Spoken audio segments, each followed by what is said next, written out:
Perfecto. Ahora sí. Bueno, bienvenidas a este nuevo encuentro, cuarto encuentro del ciclo de charlas feministas en los márgenes de la academia.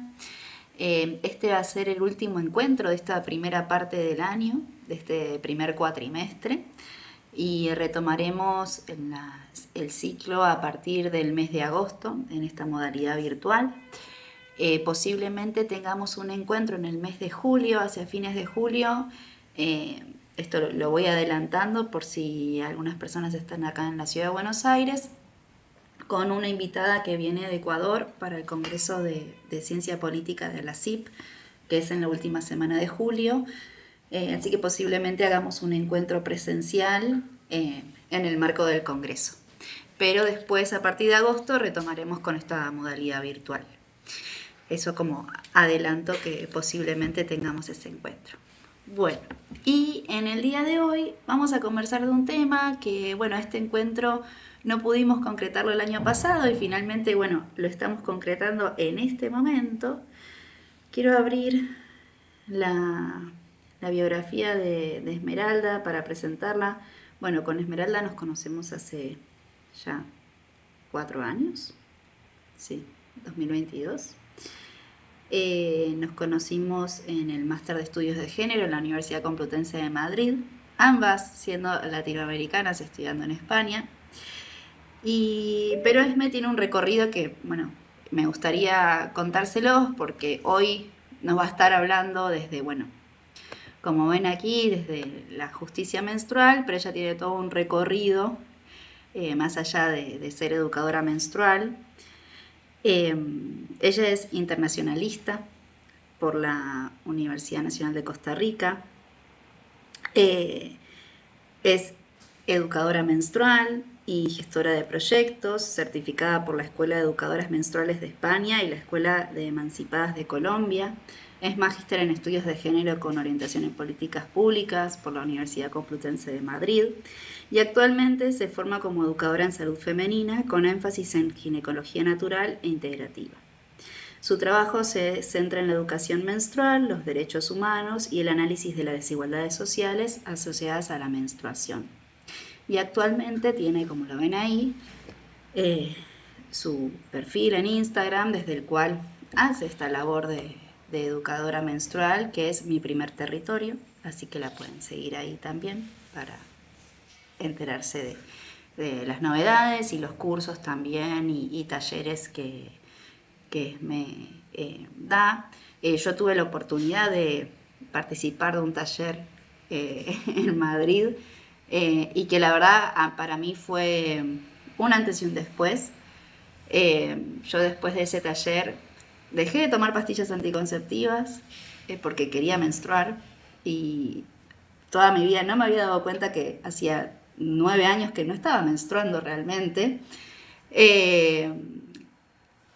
Con esto no quiero decir que no hay que tener métodos anticonceptivos, lo que quiero decir es que hay otras formas y que, bueno, está todo vinculado. Yo no me quiero adelantar a nada, pero solo quiero decir, bueno, la verdad es que tener conocimiento nos ayuda a tomar también decisiones. Así que, bueno, no quiero adelantar nada más, le paso la palabra a Esme. Muchas gracias, Vicky. Ay, no, qué emoción. Muchas gracias por invitarme. No sé, yo me siento muy halagada de estar acá. Hoy les voy a hablar un poquito más, ¿no? Las políticas públicas, cómo se mueven y de lo que yo he visto y lo que he estudiado y que otras activistas menstruales hemos comentado que falta en la región o que hay que agregar más allá de lo que se está haciendo, que es muy poquito, pero por lo menos se está haciendo en los países. Sí les adelanto desde ya que la clave es educación, educación y mucha educación para todos los ámbitos, porque estamos también pensando que educación es explicarle a las niñas y claramente eso es maravilloso, pero va más allá, como lo dijo Vicky, que ella en el 2022 aprendió algo nuevo sobre su cuerpo. Entonces eso quiere decir que pasaron muchos años, no muchísimos, pero un grupo de años en los que esta información no le llegó y ¿cómo es que no sabemos nada sobre algo que nos sucede todos los meses, que estamos viviendo cíclicamente? No me voy a entretener en eso porque es un montón de, pero voy a enfocarme un poquito más en las políticas públicas. Dame un minuto para volver a la página en la que está la pantalla, la pestaña.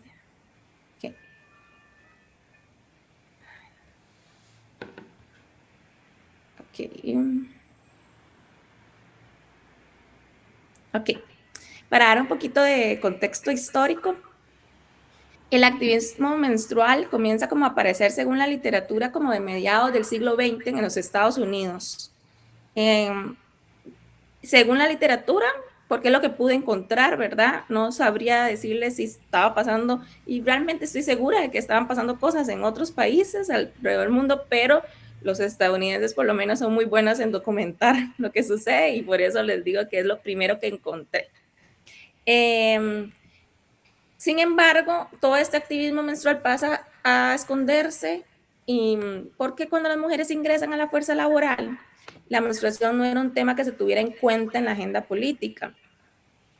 Básicamente porque era muy importante para las mujeres adquirir las mismas oportunidades políticas, económicas y sociales que los hombres en el espacio público. Eso lo entendemos muy bien, ¿verdad? En el momento en que nos tratamos de salir al espacio público, pero salimos con nuestros problemas, se nos ve como el otro, lo diferente. Y entonces, en este caso, realmente eso no era lo que queríamos una igualdad de oportunidades, entonces esos fueron temas que se escondieron. Sale al mismo tiempo la pastilla anticonceptiva, entonces, para eliminar y minimizar esas diferencias.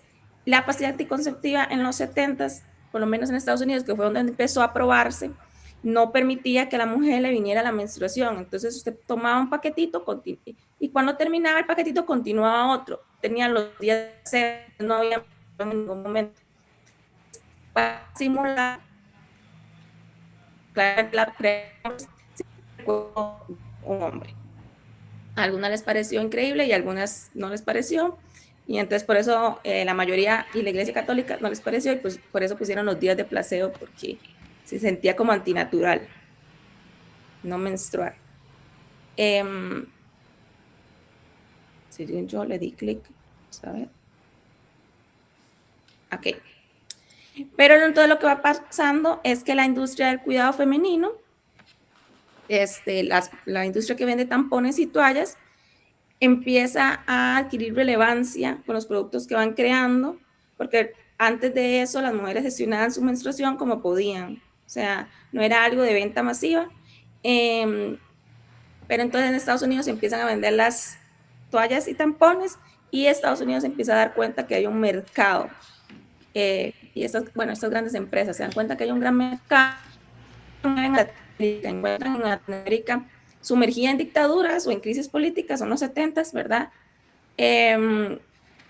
Y también se encuentran que Latinoamérica es mucho más religiosa que los estadounidenses, entonces como que los tampones no van a tener ese valor porque la palabra virginidad es algo que está muy fuerte en el colectivo, entonces pasan a enfocarse en las toallas o compresas, depende cómo le digan en cada país. A mí lo que me parece muy interesante es que estas empresas productoras se dan cuenta que hay mucho mercado, pero el mercado hay que trabajarlo desde la base, hay que darles educación de cómo utilizarlas y por qué utilizarlas en vez de seguir utilizando los pañitos de algodón o de otros materiales que estaban utilizando las mujeres, dándoles las claves de por qué esto es mejor, es más limpio y palabras que se fueron inventando para que ya las mujeres lo venían pensando y otras personas lo decían de que la menstruación era sucia, que es algo que viene en el colectivo social desde milenios, sucia, desagradable, cómo taparla, cómo esconderla. Entonces, lo que encuentran las investigaciones es que fueron estas empresas las encargadas de impartir la única educación menstrual que recibirían niñas en las escuelas. La mayoría, a mí me parece muy curioso porque yo les voy a empezar a mostrar como ejemplos de entrevistas que yo realicé para mi TFM, para mi maestría, que es lo que llamamos en España. Y había como un gap, habían mujeres de mayores de 65 años que recibieron esta educación menstrual por las empresas, mujeres que no, y después como por ejemplo a mí sí me la dieron, llegó Saba o Cotex a darme una charla.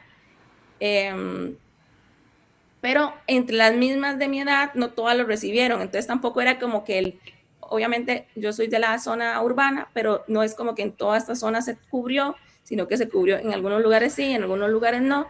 Me imagino yo que también poder adquisitivo y demás. Lo mismo encuentra esta mujer, Tarzibachi, que les recomiendo muchísimo el libro de ella, en toda Latinoamérica, que también me pareció muy interesante. ¿De dónde viene todo esto? También la menstruación es una cuestión que se medicaliza a partir del siglo XVIII, como todos los problemas o todos los asuntos femeninos se medicaliza porque convirtiéndose en un tema de control masculino, cuando los hombres deciden que ellos son los médicos y los únicos médicos y eliminan completamente, terminan de eliminar, que en la Edad Media ya estaban eliminando lo que pasó es que América tuvieron que eliminar también conocimientos ancestrales de nuestros aborígenes. Todo el conocimiento de las parteras y de las madres, porque como era un tema que no, muy tabú, sigue siendo, el conocimiento se pasaba de mujer a mujer. Entonces ahí entran los médicos y toman el control.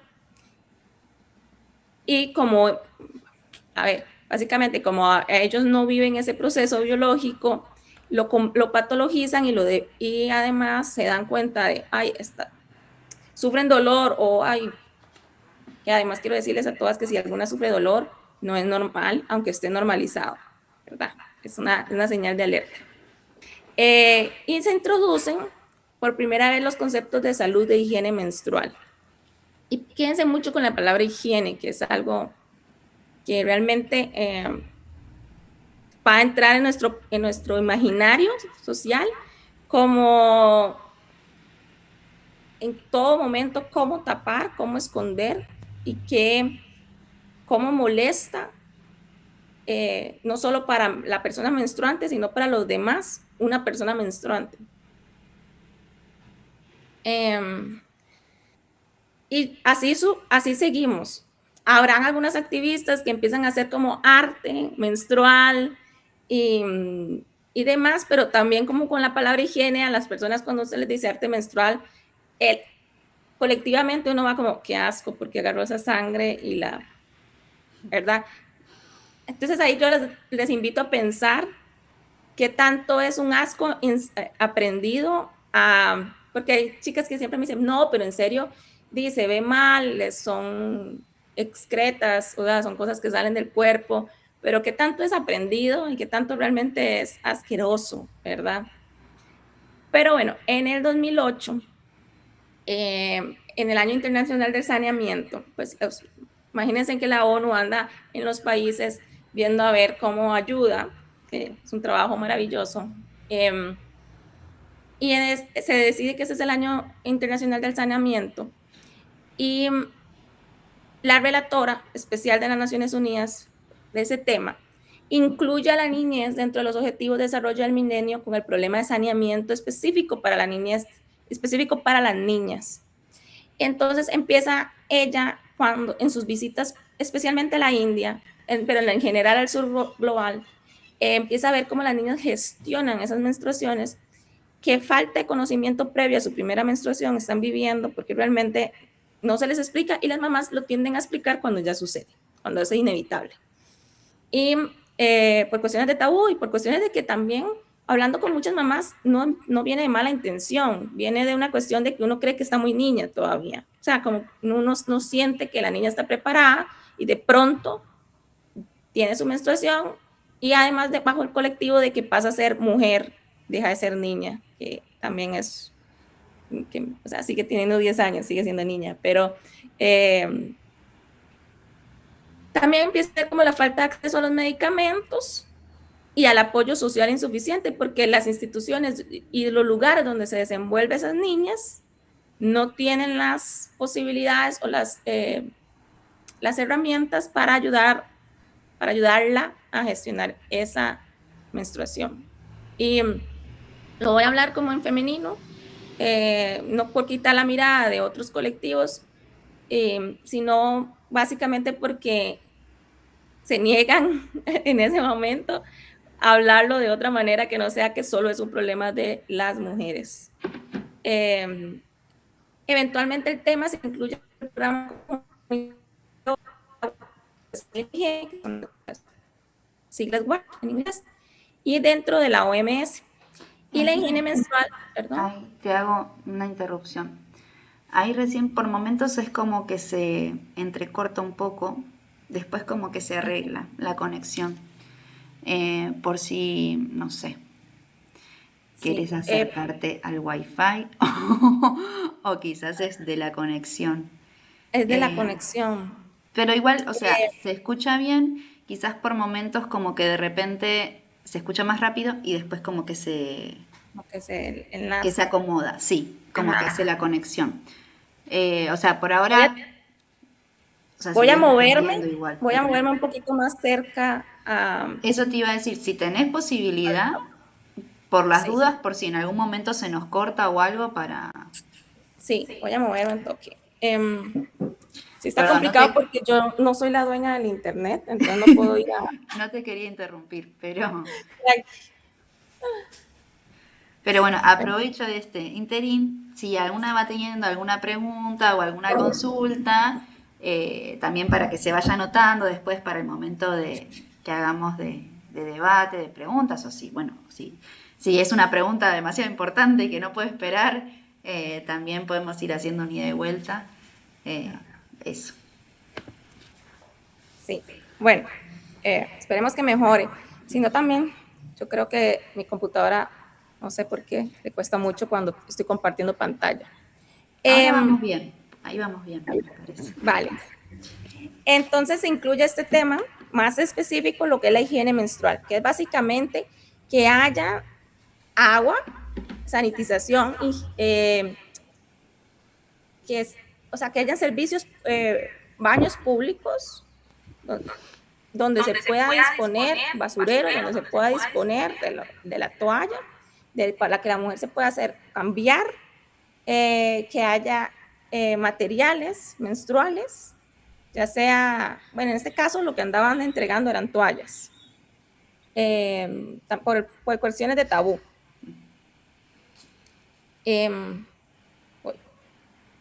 Ok, entonces se crea el concepto de gestión de la higiene menstrual. Y este es que las mujeres y las adolescentes utilizan un material limpio para absorber o recoger el flujo menstrual que puede cambiarse en privado tantas veces como sea necesario, utilizando agua y jabón, o sea, como los requerimientos de lo que tiene que ser, para lavado del cuerpo cuando se requiera y disponiendo de instalaciones seguras y convenientes para desechar los materiales utilizados. No sé en qué momento después le fueron agregando que además que se comprendan los aspectos básicos del ciclo menstrual y saber cómo gestionarlo con dignidad, sin comodidad ni temor, que me parece maravilloso. Y aquí lo que yo quiero que vean es como que hay muy buenas intenciones, yo creo que hay muy buenas intenciones en todo esto. También hay una mirada blancocentrista, o sea, a los proyectos a veces sociales, creo que nos falta algo que en el corporativo han aprendido muy bien, que es este design thinking, la mirada centrada en el usuario, como agarrar al usuario y decirle, ver qué es lo que necesita y desde ahí crear y no al revés, pero bueno. Y después ya en el 2021 un grupo de expertos, como ven, las fechas son súper recientes, no es un tema de que uno diga, ay, tienen años trabajando en esto, son fechas muy recientes. Y ya en el 2021 entonces se crea, y es el término que utiliza la OMS para la salud menstrual, que también me gusta un montón porque permite un trabajo mucho más holístico, mucho más integral, que es el estado de completo bienestar físico, mental y social, y no solamente la ausencia de enfermedad o dolencia. en relación con el ciclo menstrual.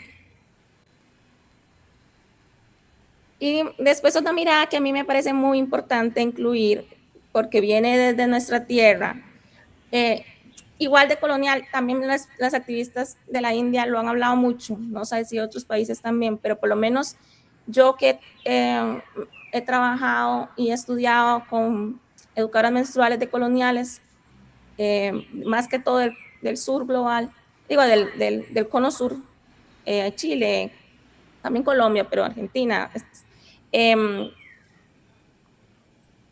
Lo que ellas quieren traer a la mesa es que la menstruación es un tema que debe ser solucionado, ¿verdad? Que sí se aplaude que cada vez tenga más relevancia en la agenda política, porque lo estamos viendo en todo lado, cada vez más, eso es maravilloso.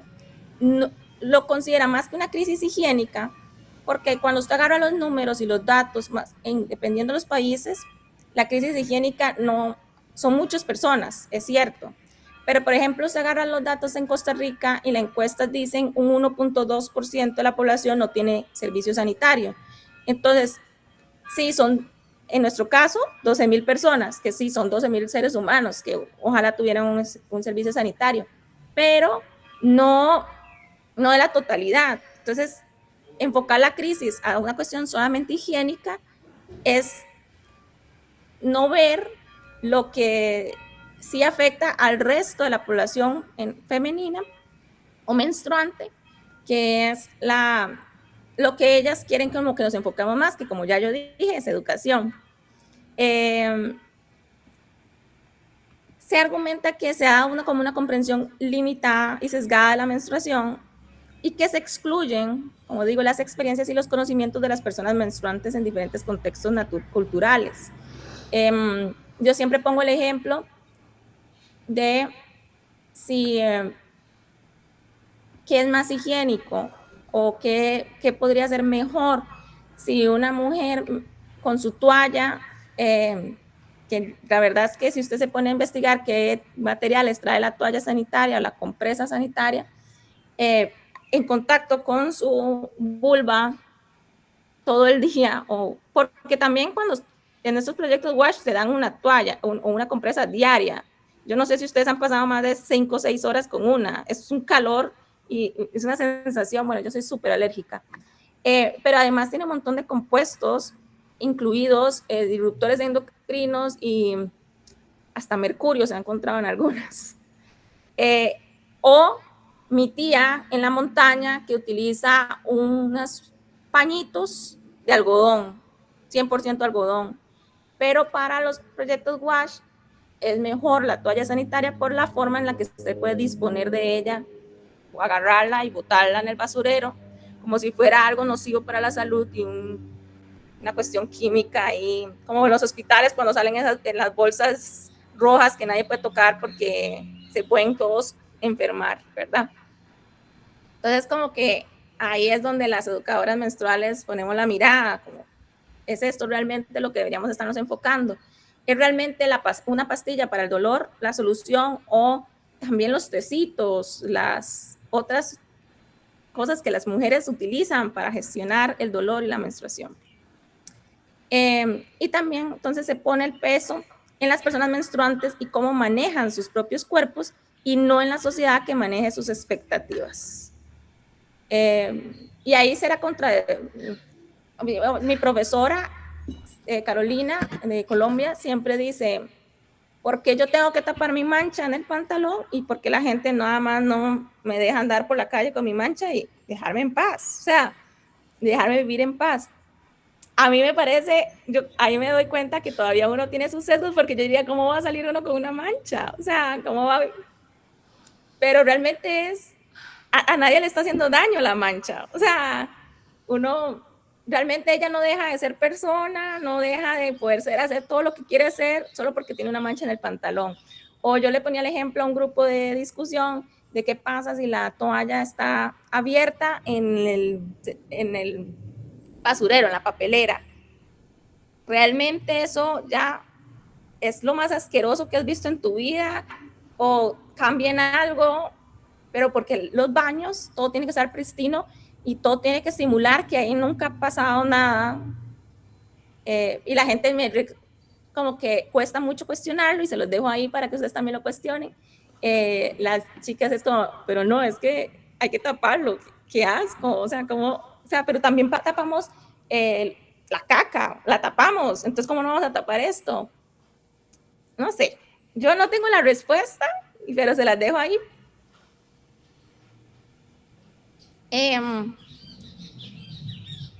Bueno, todo esto, la salud menstrual decolonial incluye también cómo afecta física, emocional, mental y hasta espiritualmente a las personas que menstruan. Es como integrativo, ¿verdad?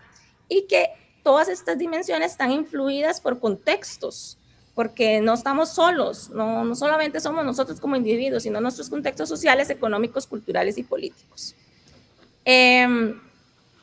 Reducirlo toda la problemática de la higienización se pasa por alto cuestiones estructurales que empobrecen las mujeres y precarizan su experiencia menstrual.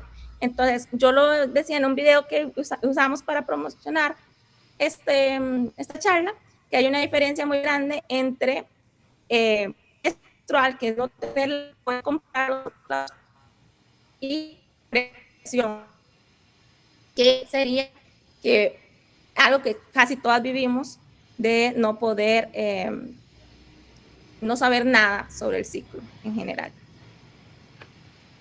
Pero bueno, Vicky, voy bien, ¿me escuchas? ¿O se está pegando? Sí. No, ahí se pegó un poquito, pero bueno, lo que la traducción era esta diferencia entre pobreza menstrual y precariedad menstrual, que era un poco lo que habíamos, estos dos conceptos que habíamos usado para darle difusión a la charla de hoy, ¿no? Que no es lo mismo la precariedad que la pobreza menstrual.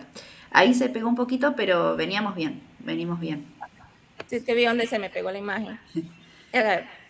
Sí, básicamente la pobreza va como en la gestión y la precariedad es más abierta y amplía el concepto a educación, desinformación, mitos y demás. Entonces, esta pregunta, ¿qué puntos clave deberían incluir las políticas públicas sobre menstruación más allá de agua y saneamiento o esto del wash? Es algo que tampoco es que yo tengo la respuesta definitiva y que les digo, esto es lo que tiene que incluir, sino esto nace de las respuestas que me fueron dando mujeres de diferentes edades, sin saberlo, durante entrevistas y grupos de discusión y las expertas mensuales. Yo hice muchísimo, entrevisté muchísima gente, pero fue muy divertido. Y les voy a dar ejemplos. Básicamente no les voy a decir por qué, sino las voy a dejar a ustedes que se lo cuestionen, basados en los ejemplos, que estos son de Costa Rica, pero estoy segura, porque lo he visto con compañeras activistas y educadoras menstruales en América Latina, que esto se repite en todos nuestros países. ¿Y por qué hablamos de esto? Porque a la mayoría de nosotros no nos explicaron nada o llegó la información muy tardía. Entonces, por ejemplo, yo tengo los nombres obviamente no son los reales, pero las edades sí, y las entrevistas se hicieron en el año 2023. Entonces, esta señora Sonia dice, a mí jamás en la vida me explicaron nada, en realidad mi mamá nunca me habló de absolutamente nada, para mí fue un día de shock total. Y Julia dice, nada, cuando a mí me vino, estaba en la escuela, yo me ataqué a llorar, mi mamá llegó furiosa, me regañó y todo, no fue nada bonito, vos no podías hablar de un montón de cosas.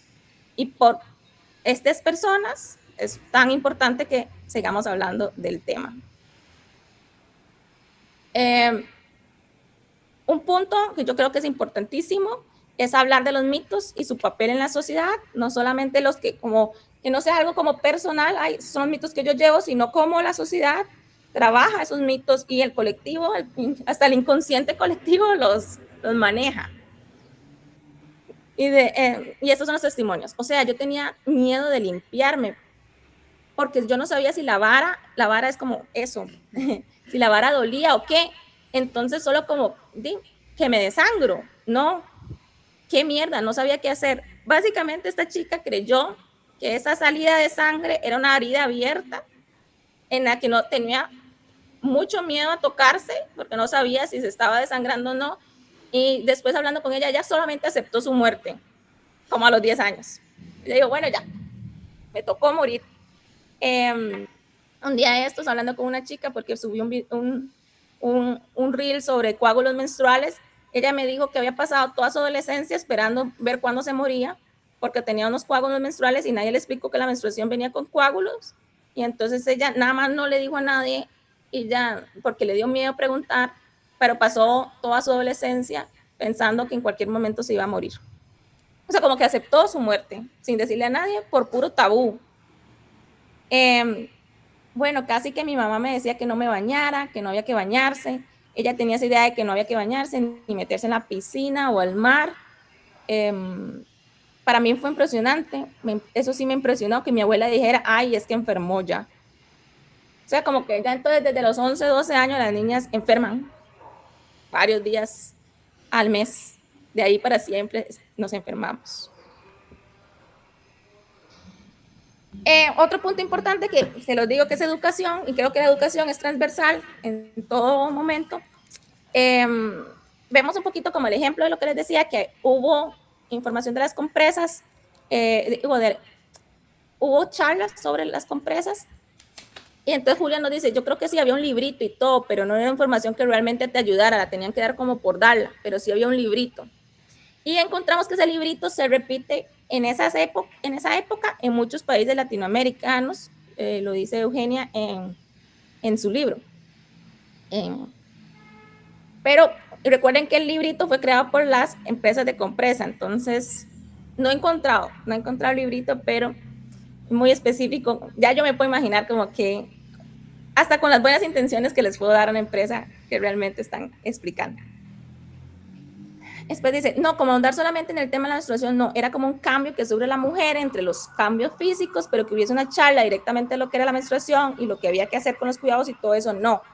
María con 36 años, yo con 34, sí tuve una charla. Entonces, y María vive, no sé, a 2, 3 kilómetros de mi casa. Entonces, básicamente, no, la información no se esparcía por igual. Después, no, nunca fue como si alguien en la escuela o en el colegio se sentara a explicarnos cómo era, tal vez en las clases de educación sexual, pero yo recibí esa clase hasta 10º, o sea, a los 16 años. Tampoco sentía como que lo explicaran tan abiertamente, decían como, sí, le viene a la mujer una vez al mes, es por esto, y ya, que no se ponían a profundizar. Algo que sí encontré, como en general en Latinoamérica, ahora con los programas de educación sexual, el tema se está tocando. Ya ustedes me dirán cómo está funcionando, tal vez en sus países, pero acá en Costa Rica, el año pasado volvieron, o sea, estuvieron las clases de educación sexual como por 4 años y ya las volvieron a eliminar porque nuestro gobierno se fue a la derecha. Entonces, a mis hijos los educo yo. Es el eslogan de los grupos de derecha. Entonces ya no hay clases de educación menstrual. Entonces, lo poco que es, bueno, y de educación sexual en general, lo poco que se aprendía ya no se aprende. Después chica Keila me dice, yo los buscaba, o sea, la información ella la buscaba. Me parecía curioso escuchar a mi mamá hablar de eso, entonces yo escribía como, ¿qué es la menstruación? Tal vez en YouTube, y me salía ese tipo de videos.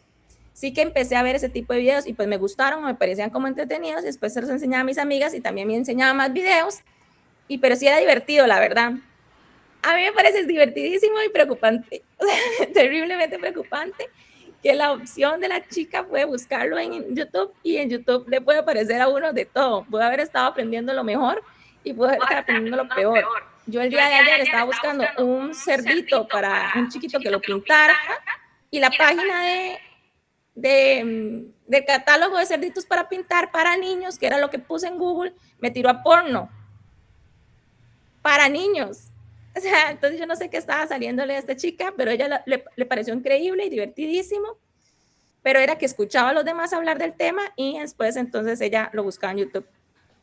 Entonces, ¿qué es lo que pasa? Que aunque creamos que nadie está aprendiendo, la gente lo está aprendiendo y la información está saliendo de algún lugar. Otra entrevista me decía que vivan las amigas, porque sin mis amigas yo no hubiera aprendido la mayoría de lo que sé en general en todos estos temas de mujeres. Y me parece maravilloso, pero ahí mismo se perpetúan un montón de estigmas y cosas que van pasando que las amigas lo escucharon de otras, de las mamás, de las abuelas y demás. También está como la gestión de la salud menstrual, o sea, ¿qué hacemos? ¿Cómo es nuestra salud? ¿Y por qué no está incluido esto en las políticas públicas de manera más latente? Como, por ejemplo, hablaba con una amiga y me decía, qué asco tener que meter la mano y tocarte esa sangre. Y nosotros era, ¿cómo? O sea, esa sangre es nuestra, es de nuestro cuerpo. Eso era por decir que se iban a poner un tampón. Entonces, ¿cómo voy a tocar eso? Qué desagradable, ¿verdad? Pues Nicole decía, yo creo que también era como un tema de solo naturalizarlo demasiado, como que era lo normal. También a mis amigas les dolía, a mi hermana le duele un montón. Entonces era como, más, esto es así de fijo. Como que era lo normal. O sea, que lo que les digo, si todas estamos hablando y a todas nos parece asqueroso o a todas nos parece que el dolor menstrual es normal, lo normalizamos y lo agregamos a nuestro pensamiento como lo que nos pasa o sucede por ser mujeres. Cuando el dolor menstrual es nada más nuestro cuerpo pidiendo ayuda, porque un dolor de cabeza nadie lo considera normal. Ah, es que tengo dolor de cabeza por 3 días seguidos.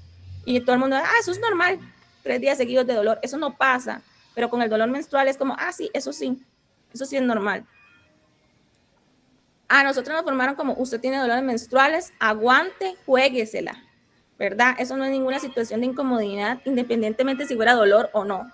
Todo el problema hormonal es considerado desde un punto de vista anímico. O sea, como que mental, como por ser hormonales, por cambiar cada mes. Entonces, a ver, todo eso hay como que ir viendo cómo no lo agregamos. Después están los productos de gestión. ¿Qué productos sí y qué productos no? Y cuando decimos, sí, porque ahora se venden muchísimos productos. Hay un catálogo muy grande de productos menstruales, pero el tabú no se ha atacado. Entonces, utilizar ciertos productos sigue siendo un problema. Yo no me imaginaba en ese momento bien como inclusive todavía ahora, era como decir, ¿hasta dónde? Y si lo voy a sentir, y si se me mete, ¿y qué pasa si mi vagina se lo traga y se queda ahí adentro? Y tener que ir al hospital a que me lo saquen, entonces yo no. Y aparte igual como, ¿qué pasa si se me mueve? Porque la toalla es algo que está ahí abajo y va a tapar, ¿verdad? Pero el tampón, o sea, ¿qué pasa si se me mueve? Entonces estoy más expuesta a que tenga accidentes. Entonces eran como muchas cosas, no me daba seguridad, no era como que yo quería usarlo. Y esa pregunta, bueno, Adriana tenía 50 años, pero la misma pregunta la tienen las chicas a los 15, 16.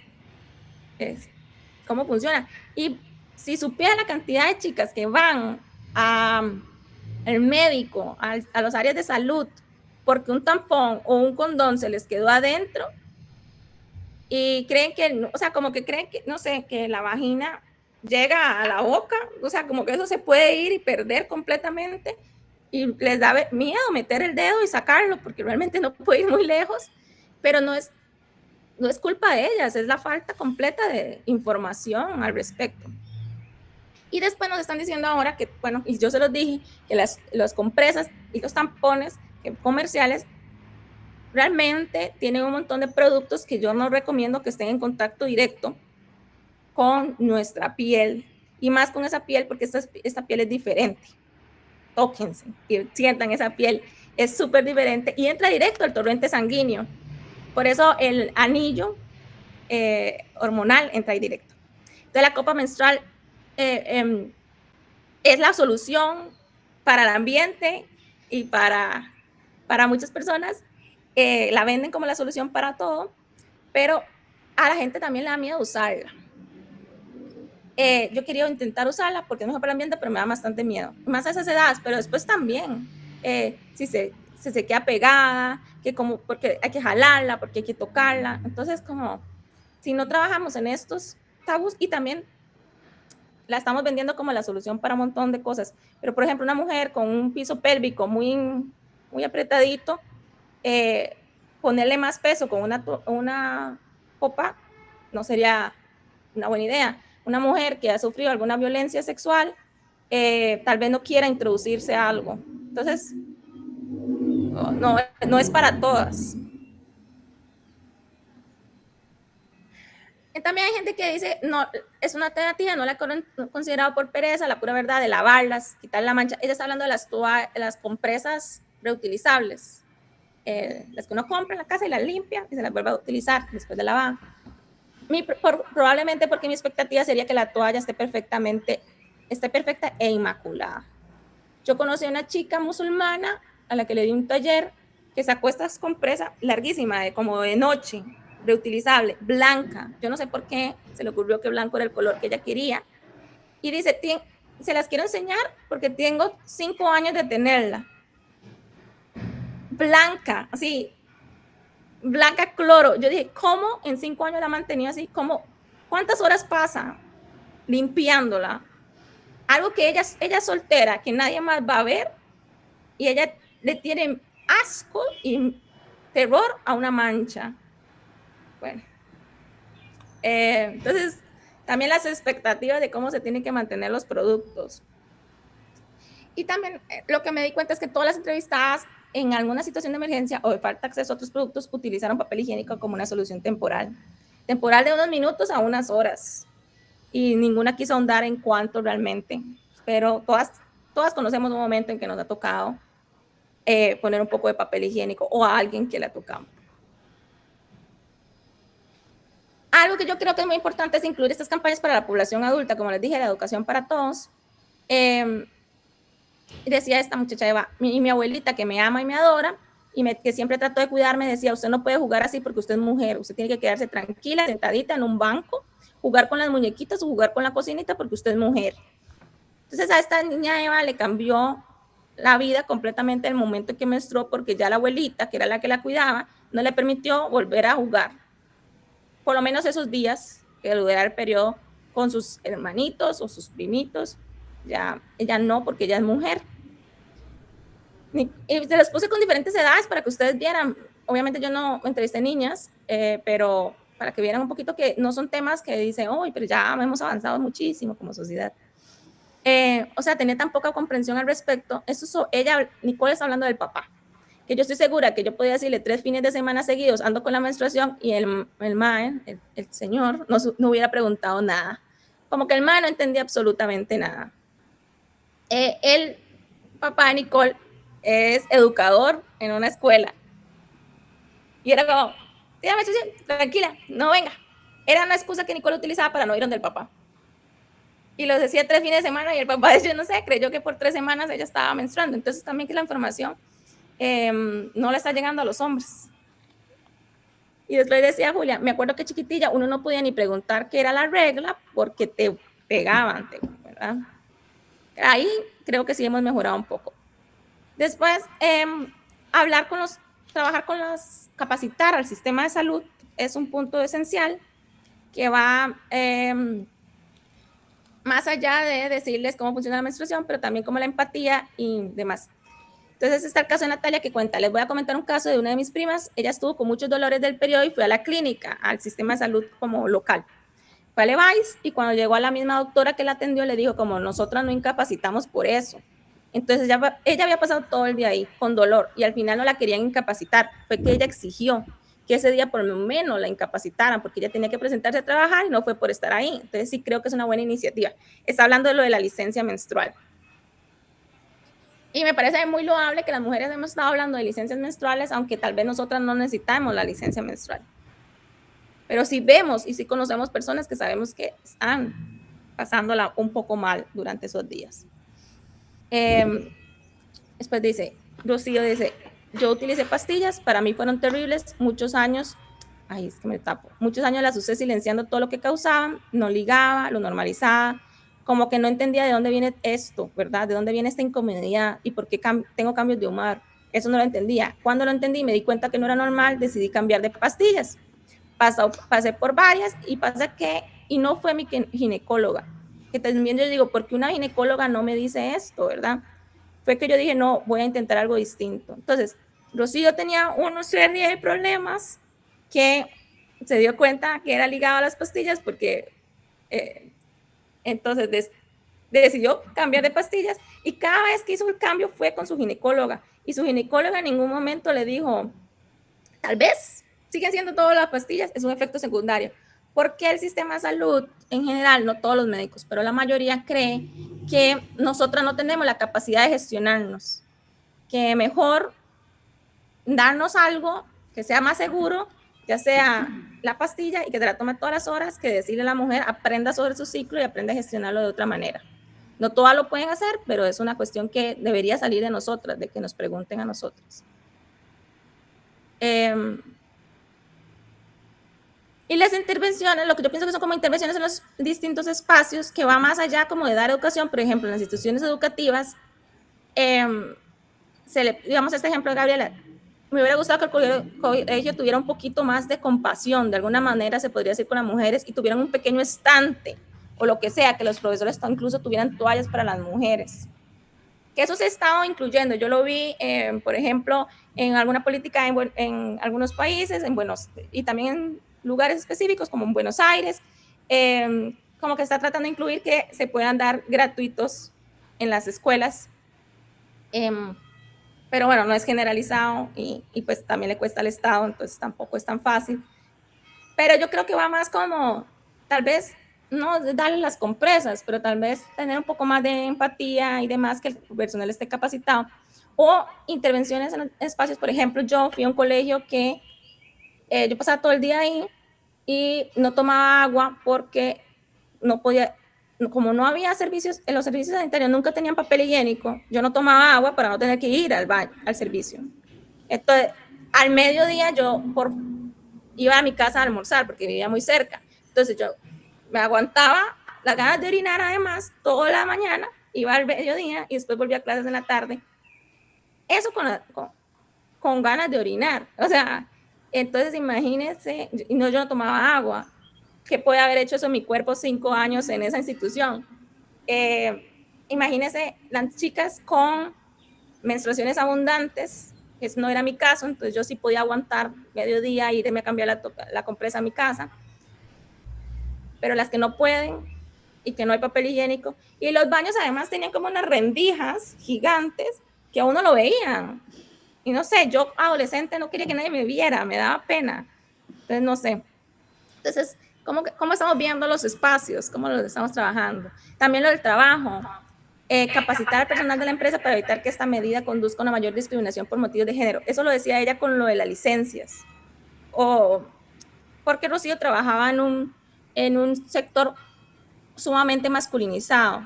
Entonces eran muy pocas las mujeres. Entonces ella lo veía como cualquier cosa que se haga por salud menstrual, que le parecía increíble, le daba muchísimo miedo a la discriminación por motivos de género porque ya vivía discriminación diaria. Si ella hacía algo, le decían que lo había copiado de algún lugar, mientras que su compañero hombre no. Entonces, solamente en eso, como en intelecto, ya la estaban menospreciando. Imagínense, ella sentía muchísimo miedo de agregar cualquier otra forma que la pudieran discriminar. Algunas entrevistadas comentaron que sus empresas, casi todas del área corporativo, grandes, gringas, ofrecían sick days, días de enfermedad, en que las personas podían faltar al trabajo sin tener que presentar un certificado médico. Que eso se ve muy bien en general porque permite que usted falte por la razón que usted desee y no tenga que explicar. Eso en general. Yo tuve una jefa que me pedía explicación y un día me pidió una foto. Yo le dije, ¿qué pasa si le hubiera dicho que tengo diarrea? O sea, ¿qué clase de foto quería? Entonces, uno nunca sabe también que es una línea bastante complicada ahí. Y bueno, ya para terminar, hay políticas públicas en Latinoamérica de justicia menstrual, diciéndolo justicia.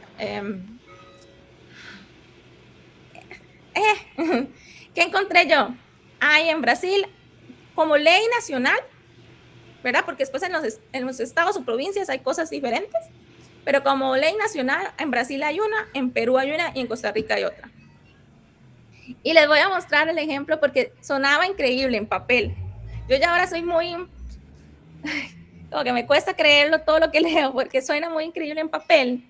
Y si usted le ponía el chat GPT y le decía como, ay, ¿qué hay? Y decía, sí, Brasil tiene la más completa, Perú ha hecho cambios increíbles, y entonces me fui a buscarlas porque dije, si están increíbles, yo las quiero ver. Esta es toda la ley de Perú.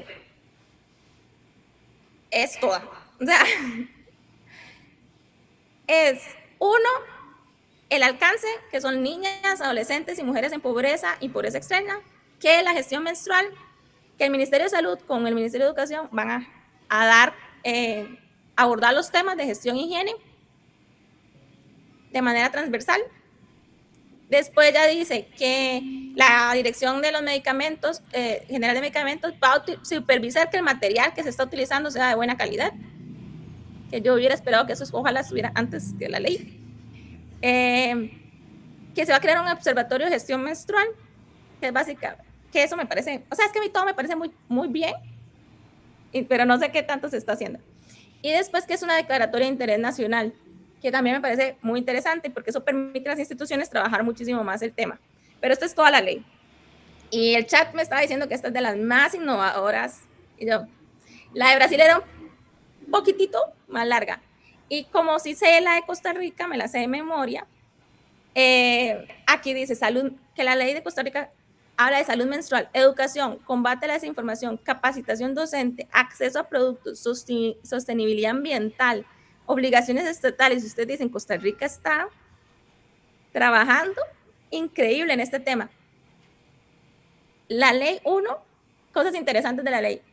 Tuvieron que quitar la palabra personas menstruantes por cambiar a mujeres, porque el lobby de derecha no permitió que la palabra que se nos conociera como personas menstruantes, que eso era eliminar a las mujeres de la ecuación. Entonces eso como interesante, pero después no tiene partida presupuestaria. O sea, a Costa Rica le encanta crear leyes, pero no ver cómo se va no crea los reglamentos, porque eso después ya del legislativo, yo creo que es bueno, porque por lo menos que exista la ley permite algo en cuestión para los abogados, demandar al Estado, pedir cambios, ¿verdad? Pero entonces cuando el legislativo crea la ley, después tiene que pasar al ejecutivo para que cree el reglamento. Nunca, eso no pasó en ningún momento, no hay ningún reglamento. Viene y pide al Ministerio de Educación, viene y pide al Ministerio de Educación y al Ministerio de Salud que se encarguen de las charlas y capacitaciones sin partida presupuestaria, y además, como sabían los legisladores que no iba a haber partida presupuestaria, dicen cómo esto se puede llevar a cabo en conjunto con organizaciones no gubernamentales y privadas. Entonces, básicamente lo que dicen cada vez que tratan sobre tocar algo con dinero es que alguna empresa o alguna ONG se haga cargo. Y así se trabajó toda la ley. Y no es que nos están contratando a las educadoras menstruales para dar nada a ninguna institución ni a ningún. Porque realmente la idea es que esté ahí y me parece muy bien. Y lo más importante de la ley fue bajarle el impuesto de valor agregado, el de ventas, que pasó del 13% a un 1%, que es realmente lo que tienen todos nuestros productos. Pero entonces en la realidad, a mí me encanta tener un marco para trabajar, pero realmente quedó a la mano de Dios. Lo que realmente quiere hacer el personal y puede hacer el personal, que si quiere también, dependiendo de la institución, podría sacar el presupuesto, ¿verdad? Y crearlo, pero queda muy abierto, no es nada muy específico. Y después, en cositas interesantes que fuimos encontrando por ahí, la licencia menstrual en México es un derecho en 6 estados de México, por lo menos lo que encontré, pero aún excluye al sector privado y enfrenta bastantes estigmas y vacíos legales, porque podés darle licencia menstrual a las mujeres, pero como no les has tocado los temas de educación, entonces se ve mal. Hasta tomar la licencia para las mujeres se ve mal. Y están los vacíos legales de que sí, que no, y cuándo sí, cuándo no, cuántas veces al año y demás. En cuestión del IVA, México y Colombia lo eliminaron completamente para los productos menstruales. Después, Costa Rica tiene esa tarifa reducida, y después hay naciones como Jamaica y Trinidad y Tobago que lo graban al 0%, que no es lo mismo que eliminarlo, pero yo realmente no te entiendo la diferencia. Pero es como, el gravamen es el 0, pero tal vez ya el producto tenía otro impuesto antes, o no sé sinceramente cómo funciona. Y después ya, si uno le pregunta como a las inteligencias artificiales, que esto me parece muy interesante, por eso lo puse aquí, como cómo estaba la región, ¿verdad? Porque ya ahora realmente nosotros no vivimos sin las inteligencias artificiales y todas las utilizan de alguna u otra manera. Dice que países con unos avances intermedios son Argentina, Chile y Colombia. porque sí se han desarrollado programas y políticas relevantes, pero aún no cuenta con una política nacional integral. O sea, como que yo lo encontraba mucho como en programas de educación sexual o ciertas políticas especiales, por ejemplo en la Ciudad de Buenos Aires, que les decía que decía esto de darle los productos menstruales a ciertas poblaciones. Después hay unos países con medidas puntuales como Ecuador y Uruguay, que presentan las acciones específicas como reformas tributarias o están trabajando en eso. Tienen programas educativos, pero también incluyen iniciativas locales que pueden ser por ONGs. Entonces, como que, si esta ONG está tratando este tema en el país, check. Pero las ONGs y el alcance también es bastante interesante, ¿verdad? Y después hay países como con abordajes limitados, por no decir cero, que es como que está parcialmente visto en un poquito de educación, en educación sexual, y también incluía, a ver, El Salvador, que casi todo está prohibido en El Salvador realmente, y decía así como, pero la palabra menstruación se aparece en los temarios de educación sexual, y ya. Entonces hay algo está pasando. Fernanda Romo, que es una de las expertas que yo entrevisté de la Escuela de Educación Menstrual en España, dice que para que la educación menstrual llegue tiene que ser multicanal, tiene que estar en la casa, en tu casa, en el cole, en la calle, en las instituciones. Tenemos que ir todos al mismo lado, porque si no, mi familia me puede haber dado mucha educación menstrual, pero luego me enfrento a un sistema que es antimenstruación. Y eso es lo que debemos cambiar para que realmente las leyes se transformen en calidad de vida. Y yo les agrego que la menstruación es un proceso biológico. Las desigualdades asociadas a ella no lo son. Son el resultado de decisiones sociales, políticas y económicas. Y precisamente por eso pueden transformarse. Y pues eso es. Muchísimas gracias. Quisiera abrir, me encantaría que me cuenten qué saben ustedes del tema, cómo lo están viendo en sus países, en sus comunidades. No sé, como aprender un poquito yo de ustedes también. Pero si tienen preguntas, claro que sí. Pero... Muchas gracias, Esme. Muchas gracias. Yo me anoté algunas cosas para que después nos compartas, como este libro que mencionaste de Tarsi Bachi, el 2017, o esto, no sé, Contreras Santizábal 2022. Bueno, yo me anoté ahí algunas referencias bibliográficas que quizás está bueno que si después nos querés compartir y yo mando después a la cadena de mails, creo que está muy bueno y yo como que arranqué la charla contando esta anécdota, ¿no? Yo dejé de tomar pastillas anticonceptivas después de tener un taller con Esme, porque estuve 9 años sin saber que no sé si quizás lo saben, que con las pastillas anticonceptivas una no ovula. Entonces había modificado mi sistema completamente durante tanto tiempo y que ese sangrado no era menstruación, sino ese sangrado por, vos corregime, Esme, cómo se llama, por depravación, bueno. Deprivación. Eso, deprivación, ni siquiera se llama menstruación eso. Entonces digo, y yo también soy de esa generación que quizás la educación menstrual fue provista por una empresa de ya sea de compresas o toallitas femeninas, como les decimos acá, Siempre Libre o Carefree, o bueno, de estas marcas que venían quizás a la salida de la escuela también a repartirnos estos elementos de higiene menstrual, quizás con algún folletito o algo, o también, bueno, de una generación en que la educación sexual era tener una charla acerca de métodos anticonceptivos, ¿no? Y esa era toda la educación sexual que tenía en ese momento en la escuela. Entonces creo que, no sé, todas a este tema, a todas las personas menstruantes nos atraviesa en alguna etapa de nuestra vida y a lo largo de toda nuestra vida, ¿no? Y me parecía que tener un encuentro sobre este tema que también atraviesa las políticas públicas, porque como vos señalás, Esme, o sea, está bien, es parte de nuestra biología y de nuestro ciclo de vida, la menstruación, pero el acceso a la información, cómo podemos atravesar esto que nos toca, depende también de las políticas públicas, ¿no? Y del acceso a la información, y eso sí es una decisión, no es algo natural. Y también en cómo mencionamos o cómo nombramos, ¿no? Esto, vos decías la regla, nosotras acá decimos quizás cuando estamos menstruando, quizás ahora, hoy en día está más de decir, bueno, estoy menstruando, ¿no? Como no sé, me siento mal porque estoy menstruando. Y antes era quizás decir me vino, o estoy venida, o bueno, esto, ¿no?